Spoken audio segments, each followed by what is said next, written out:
Der nächste Versuch in Leipzig zu gewinnen. Auswärtsspiel in der Bundesliga. Schönes Wetter, Leipzig on fire. Ich hoffe heute nicht, weil wir haben noch nie gegen Leipzig gewonnen.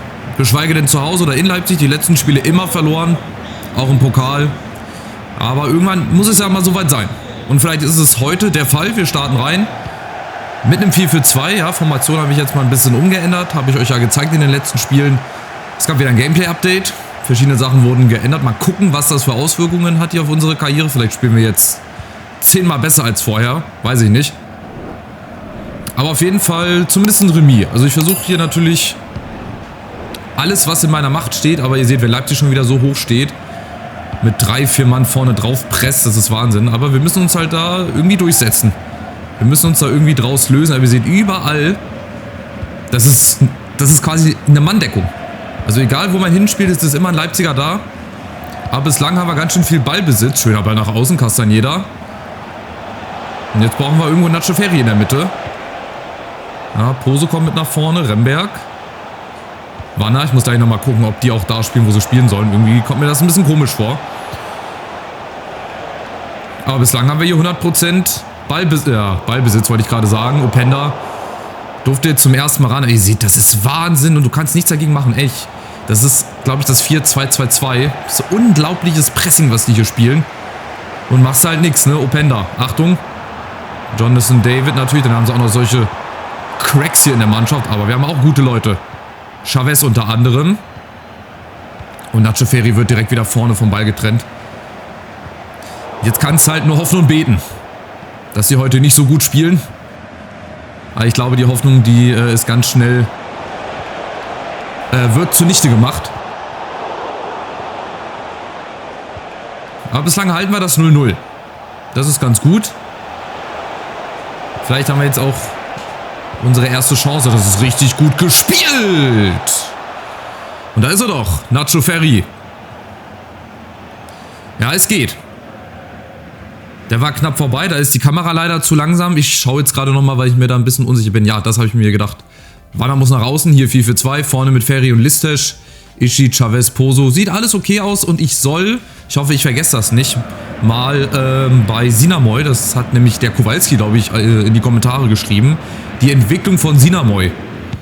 Ja, auch was den Transferwert betrifft, das soll ich doch gerne mal begutachten. Da habe ich gesagt, ich werde das machen, wenn ich dran denke. Ich hoffe, ich werde das nach dem Spiel noch in meinem Gedächtnis haben. Wenn nicht, dann tut es mir leid. Aber ich versuche jetzt mal dran zu denken. Sinamoy ist ein Name, den werde ich mir jetzt merken, bis die Folge hier vorbei ist. So, nächste Chance. Sieht gut aus, aber ihr seht auch vielleicht unten auf der Map, Leipzig hat vorne 4 Spieler an der Mittellinie. Das heißt, wenn wir den Ball hier irgendwo verlieren, dann geht es natürlich ratzfatz nach vorne. Aber bei uns, schade, der Ball ist nicht gut gespielt. Bei uns geht das eigentlich auch ganz gut voran. Wir bleiben dran hier im Zweikampf. Poso, natürlich gewinnt er den nicht, warum auch immer. Doch, er gewinnt ihn. Listesch und Remberg. So, Ball ist wieder bei uns. Und die Chance, Castañeda, das dauert dann zu lange. Wenn der Ball schneller auf dem Flügel gespielt wird, haben wir durchaus realistische Chancen, da irgendwas rauszubekommen. Jetzt haben wir Chavez. Also Verteidigung steht bislang. Oh, Achtung, da ist Baumgartner. Und den habe ich drin gesehen. Das ist auch eine XXL-Chance für Leipzig gewesen. Mit Kraken auf dem Ärmel. Und normalerweise geht er rein. Ich weiß nicht, ob es daran lag, weil ich Sinamoy noch kurz verschoben habe. Gut, er war doch 2-3 Meter weiter vorbei. Aber es sieht bislang relativ gut aus. Natürlich von hinten rausspielen ist schwer. Müssen wir schnell machen. Weil Leipzig halt im 4-2-2-2 da unglaublich gut zustellt, leider. Aber irgendwo werden sich die Lücken ergeben. Listesch, außen Poso. Nein, das ist zu durchsichtig. Der stand gestern schon in der Zeitung. Wie man so gerne sagt. Und die Leipziger sind schon wieder vorne mit Jonathan David, Openda. Und die Verteidigung steht so. Und jetzt in der Phase, Ballverlust. In der Phase müssen wir halt schnell umschalten. Da müssen wir versuchen, uns irgendwie Chancen rauszuspielen. Anders wird es nicht gehen. Und diesmal ist Sinamoy da mit beiden Händen am Kopf. Der kann es gar nicht verstehen. Aber so schnell geht das. Und die 0 steht. Hoffentlich noch sehr lange. Nochmal eine Ecke. Ich stelle es auch nicht auf offensiv. Ich bleibe jetzt erstmal so. Einen Punkt nehme ich hier mit. Ein Punkt wäre Gold wert. Achtung, der Eckball und auf der Linie geklärt. Uiuiui, das war sehr, sehr heikel, aber wir hatten auch mal Glück. Wir dürfen auch mal Glück haben, dass genau da ein Mitspieler von uns steht und den Ball gerettet hat. Unglaubliches Pressing. Aber das würde ich auch machen, wenn ich so Spieler hätte. Ihr seht, wie ich hier spielen muss. Es ist nicht normal, nicht natürlich, was ich hier gerade mache. Die Leipziger, die stehen auch hoch. Die stehen kurz hinter der Mittellinie. Die Abseitsfalle wird dann immer aktiviert. Wir können hier selten mal einen Ball hinter die Abwehr spielen, weil das so schwer ist. Wir müssen es dann halt auch mal über so eine Einzelaktion versuchen. Oh, schöner Ball auf Openda. Genau hinter die Abwehr. Ishii ist da. Ja, ist da. Also bis auf 2, 3 kleine Unachtsamkeiten und die Chance von Baumgartner sieht das bislang eigentlich ganz gut aus. Also ich bin zufrieden hier, 0-0. Ich würde das heute mitnehmen. Ich würde das sogar unterschreiben. Das wäre zwar wieder ein sehr langweiliges 0-0, aber egal. Gegen Leipzig 0-0 als Preußen Münster. Das musst du mitnehmen. So, gut befreit hier. Ball nach vorne. Ferry gegen 3 Mann alleine. Hält er aber gut. Gut gemacht. Und jetzt muss er wieder in die Mitte. Gleich rein vorne in den Strafraum. Ich weiß gar nicht, was er da macht. Ja, er macht den Weg frei natürlich für Wanner. Und wieder das Aluminium. Das war genauso wie gegen, wo war das? In Kiew. Auch kurz vor der Pause und dann haben wir noch 2-0 verloren. Ich hoffe, das ist jetzt kein schlechtes Omen. Aber bislang sieht das gut aus. Ich bin sehr, sehr zufrieden. Abwehr steht. 75% Ballbesitz. Ja gut, weil ich die ganze Zeit hinten rumspielen musste. Musste gerade noch mal kurz die Laufwege hier vergewissern. Beziehungsweise, was ich hier gemacht habe. Profirollen, okay. Ja, ist im Prinzip ein 4-4-2. Dann die beiden Verteidiger ein bisschen weiter hochgezogen. Weil ich natürlich auch ein bisschen was nach vorne machen will und muss. Ich hätte auch noch hier ein 4-2-3-1, ein 3-5-2, ein 4-3-2-1. Vielleicht das 4-3-2-1 gegen später ist nochmal eine Möglichkeit. Das hat aber gegen Hamburg dann, ja, wäre fast schief gegangen. Wir haben 2-0 geführt, dann das 2-2 kassiert durch diese Formation. Und dann haben wir noch in letzter Sekunde, wie es halt manchmal so ist, bei mir doch noch das 3-2 gemacht. Das ist abseits leider. Oder, ja.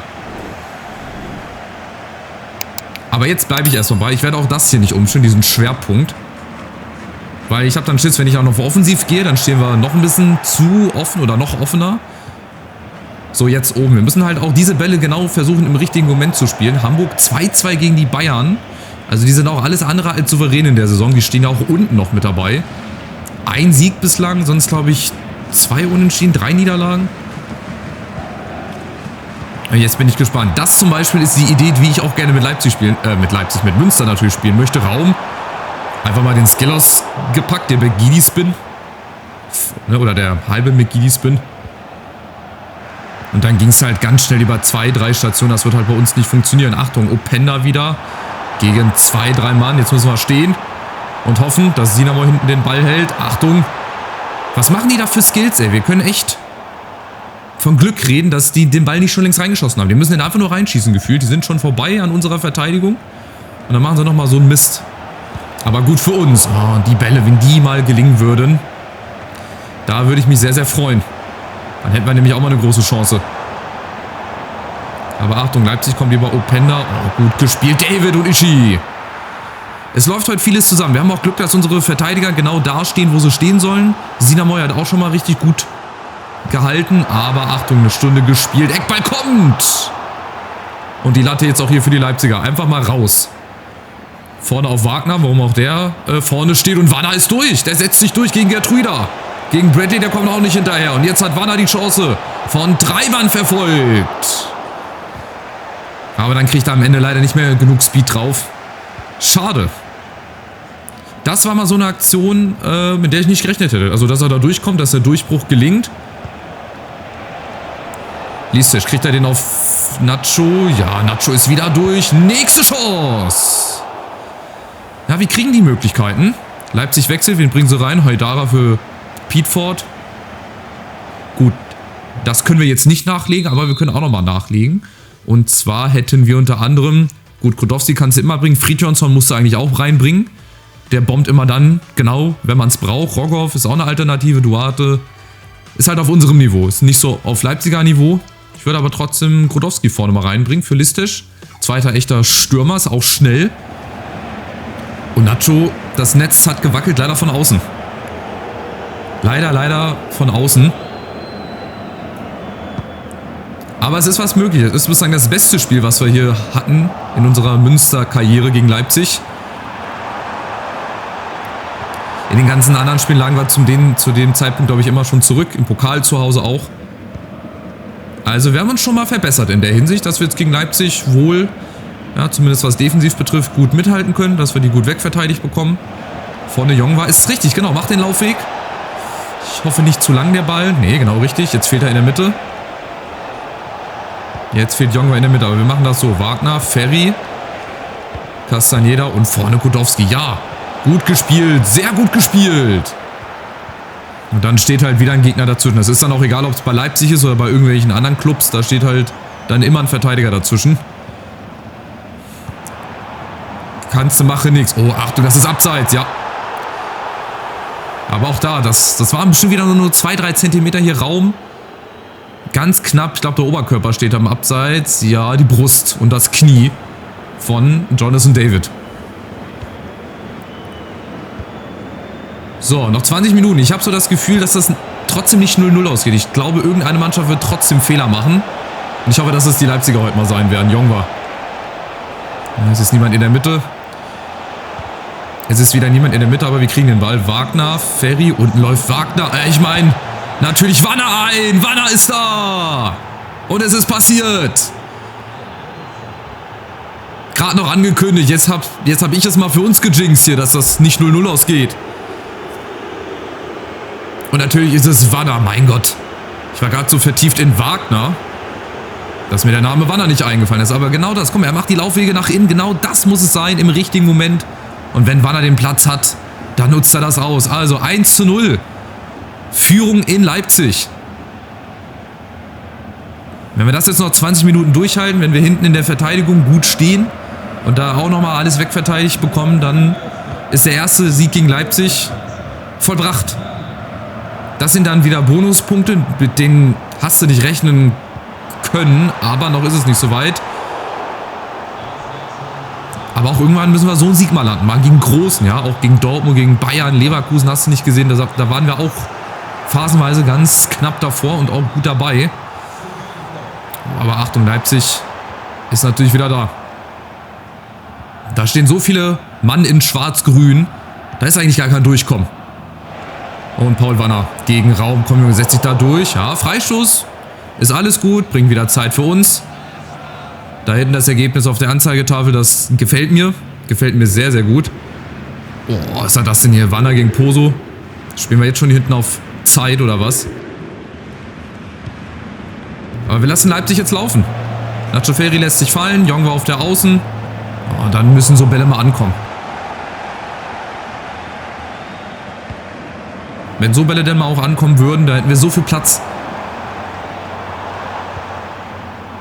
Jonathan David, Castaneda, sehr, sehr gut gemacht. Also es läuft. 5 Minuten noch. Vielleicht jetzt die Chance aufs Zweite. Wieder der... Moment verpasst. Schade. Macht Kudowski halt alleine oder auch nicht. Wir holen uns den Ball zurück. Gut und schnell gespielt. Kudowski jetzt mit der Chance. Eine Ballrolle und jetzt 3. Nein, zu weit vorgelegt. Aber weiter, komm. Jongwa hat noch den Ball und das gibt Elfmeter. Elfmeter für Preußen Münster. 2 Minuten vor Schluss. Selten dämliches Foul, aber Junge, ich weiß, wie es ist. Hier, Jongwa zieht er noch durch und dann, ja, sieht zwar spektakulär aus, wie er da fällt, aber den Elfer kannst du, glaube ich, schon geben. So, jetzt die Chance hier mit dem 2:0, den ersten Sieg gegen Leipzig festzumachen. Und das macht natürlich Nacho Ferry. Oder gibt es noch irgendeinen besseren Elferschützen? Kudowski hatte 68. Wir machen das mit Ferry. Links oben rein. Gegen Van de Voort. Oh Gott, der Kreis bewegt sich richtig schnell. Anlauf, Nacho drin! 2:0! Und das ist die Entscheidung. Der erste Sieg in Leipzig. Und gegen Leipzig generell steht unter Dach und Fach. Und das könnte so ein Moment in der Saison sein, wo sich das Ganze zum Guten wendet. Wir hatten nicht so einen guten Saisonstart. Wir haben in der Liga oft auch nicht gut gespielt. Die Siege nicht geholt. Jetzt gegen Hamburg. Zu Hause in letzter Minute. Und Nacho Ferry bleibt eiskalt. Ich glaube, selbst wenn er in das Eck gesprungen wäre, den hätte er nicht halten können. Also 2:0.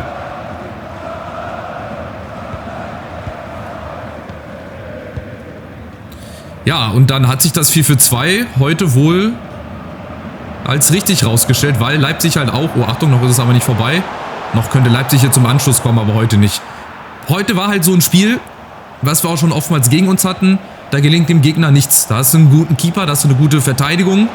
Und wir haben sogar die Chance aufs Dritte. Das ist... Oh, schade. Ich wollte schon sagen, das ist kein Abseits. Das war auch wieder knapp wahrscheinlich. Sieht so knapp aus. Ja, der Oberkörper, okay. So war es halt heute für den Gegner. Nichts zu machen, Verteidigung hat gestanden. Sinamoy war dann da, wann man ihn gebraucht hat. Und wir gewinnen hier tatsächlich nicht nur gegen Leipzig, sondern auch noch in Leipzig. Das erste Mal mit Preußen Münster. 2:0. Setzen unseren Aufwärtstrend fort. Bleiben vor den Bayern. 3 Ausrufezeichen. Und jetzt schauen wir nochmal auf Sinamoy. Das habe ich nämlich nicht vergessen. Ein sehr, sehr guter Auftritt. Bayern gewinnt in Hamburg. Dortmund gewinnt in Bremen.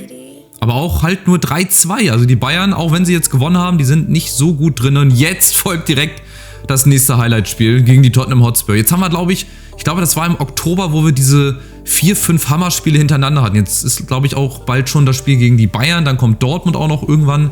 Dann kommt der DFB-Pokal gegen Frankfurt. Wir gucken gleich nochmal auf den Kalender, vorher aber auf Sinamoy. Ich habe jetzt den Namen die ganze Zeit im Kopf. Wir müssen jetzt nach Sinamoy gucken. Aber das ist natürlich ein Highlight-Spiel für uns. Das nächste Highlight-Spiel bei den Tottenham Hotspur. Also wenn das mal in echt irgendwann so weit kommen sollte, ihr seht, die Spurs haben vorne Solanke, Maddison dahinter, Kulusevski, Coman auf der linken Seite. Da kommt also auch viel Geschwindigkeit auf uns zu. Dazu Leimer auf der Bank, Di Lorenzo, Diakite, Gray und Militao. Eder Militao in der Innenverteidigung, natürlich, warum auch nicht. Also wir müssen das genießen. Da wird wahrscheinlich nicht viel bei rumkommen. Aber wir gehen es an, genauso wie gegen Leipzig. Ich hätte auch nicht gedacht, dass wir in Leipzig gewinnen. Von daher lassen wir uns das mal, wir lassen das mal auf uns zukommen. Bei Collins habe ich gerade gesehen, der hat nur noch 2 Monate Vertrag. Der wird nämlich im Winter auch gehen. Den haben wir im Winter geholt und dann für 2 Jahre geliehen. Das heißt, da müssen wir auch mal gucken.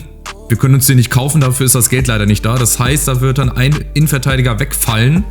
Aber wir haben ja Ishii und Abe und Kulis. Zur Not mache ich halt hier die japanische Doppel-Innenverteidigung. So, jetzt wollen wir mal auf die Entwicklung von Sinamoy gucken. Völlig berechtigt, was der für eine Entwicklung genommen hat. Hier, also für dich nochmal, Kowalski und für den Rest der Zuschauerschaft auch. Der hat seinen Marktwert um 9% bislang gesteigert. Ich habe den Vergleich leider nicht, wie es vor einem Jahr war oder vor 1, 2 Jahren. Entwicklungspläne, da können wir mal rauf gucken. Aber nee, das zeigt ja nur den aktuellen Plan. Also Stand jetzt, sein Marktwert um 9% gestiegen, finde ich super. Wagner, gut, den haben wir erst gekauft. Was ist mit unseren restlichen Talenten? Da können wir auch mal rauf gucken. Da haben wir sogar 16% Marktwertsteigerung bei Ichiro Abe. Bei Issei Ishii, der hat auch um 9% seinen Marktwert gesteigert. Kovacevic auch um 8%. Ihr seht, wie schnell das geht. 20% Marktwertsteigerung bei Perkovic. Hier haben wir 25%. Also ihr seht, die Spieler haben sich verbessert. Alle Spieler, die wir geholt haben, gut, Randall, den könnte ich eigentlich freigeben. Für 378.000, ich weiß nicht, wie der hierher gekommen ist. Waren da 0%, natürlich. 4% Carrasco, 17% bei Fridjonsson, obwohl der halt schon 33 ist. Und bei Nacho Ferri 14% Marktwertsteigerung. Also ihr seht, Münster ist eine gute Anlaufstelle für junge Spieler. Das beweist die Statistik, die ich euch gerade gezeigt habe. Jetzt gucken wir gerade noch mal hier auf die Tabelle, das interessiert mich. Bundesliga. Und wir sind 7. Den Bayern, guck mal, das nächste Spiel ist gegen Bayern, genau. Und dann gegen Dortmund zu Hause. Wir haben jetzt diese Kracherspiele Spurs, Bayern und Dortmund. Das wird sehr, sehr schwierig. Ja, aber warum sollen wir da auch nicht bestehen können? Ne? Wir haben jetzt in Leipzig gewonnen gegen die Spurs. Mal gucken, wie das dann ausgeht gegen die Bayern. Also ich lasse mich überraschen. Ich freue mich. Ich hoffe, ihr freut euch auch. Spiel gegen die Spurs dürft ihr natürlich nicht verpassen. Die Reise in Europa geht weiter. Macht's gut. Bis zum nächsten Spiel. Ciao, ciao.